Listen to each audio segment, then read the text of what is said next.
Pak Nata, saya mau tanya nih. Selamat pagi Pak Nata. Selamat pagi. Iya ini Pak, saya mau tanya Pak, kalau kita kan sebagai konsumen ya Pak ya, untuk properti ya Pak ya. Ini apa sih yang harus diperhatiin Pak untuk supaya kita nggak ketipu-tipu kayak yang kemarin ya.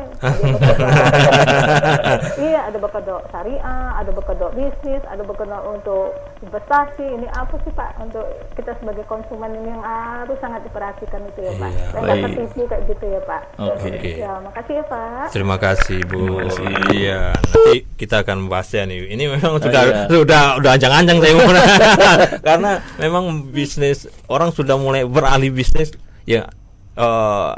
Latar belakangnya syariah segala macam, ternyata ujung-ujungnya nipu ya. Nah, ini hanya sekedar ini saja bisnis perumahan kedoknya saja, tetapi sebenarnya mau nipu. Betul. Nah, balik lagi tadi ini Pak Nanta, tadi ada notaris, ada semua yang bisa membantu kita untuk agar kita tidak tertipu, nah Pak, sebagai pebisnis properti. Nah, peran pemerintah sendiri yang mengeluarkan sertifikat tanah BPN ya Pak ya. Betul. Nah, ini mereka ini apa perannya di sini Pak? Perannya ya mereka yang membuat sertifikat, kemudian juga sebagai sumber informasi, kemudian juga mereka lah sebetulnya yang menjadi penengah apabila terjadi suatu sengketa, gitu kan. Nah jadi perannya mereka ya sangat penting Pak. Kita tugaskan legal opinion kita itu kan larinya pasti ke BPN, Pertanahan Nasional, ngecek dulu kan tanah ini apakah sertifikat yang dipegang ya sama dengan kopinya. Orang jarang tahu nih Pak. Ada buku tanah. Iya, buku tanah di BPN. Nah, kopi ini dua-dua harus sama. Baru kemudian orang tahu kan sebelum AJB nanti dicap bahwa tanah ini sesuai gitu. Nah, jadi ini kita mesti cek. Kemudian juga kita mesti ngecek ke pengadilan, bagian sengketanya di BPN juga, di bagian kepolisian. Apakah tanah ini pernah ada sengketa atau gugatan, seperti itu. Oke. Nah, misal ini Pak Nanta, sudah kadung terbeli, ternyata bermasalah. Karena walaupun sudah dicek deh, tahu-tahu ujung-ujungnya ada masalah, tapi sudah terbeli. Apa langkah yang harus kita lakukan sebagai pebisnis? Kan tentunya tidak mau rugi nih Pak. Tapi duit sudah keluar untuk beli tanah.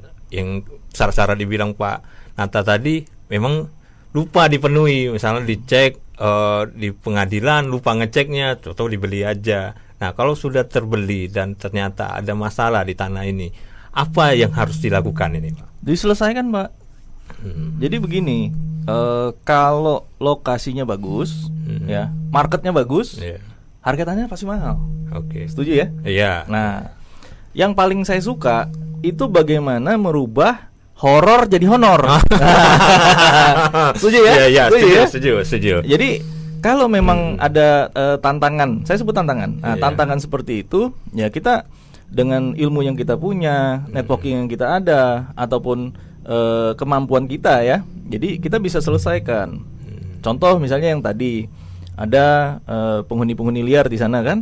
Nah kalau kita punya skill persuasif yang baik gitu ya, kemudian kita bisa mediasikan supaya teman-teman ini selesai itu ya, Pak. Nah itu kan selesai Pak. Ya kan pemilik tanah sebelumnya pasti waduh udahlah gua jual murah-murah aja lah, pusing gua. Iya benar. Daripada diresein tiap hari ini. Iya benar. Jadi ya melihat kondisi lah, misalnya tadi ada berlian di dalam lumpur, ya Tuhan kita perjuangin ya Pak.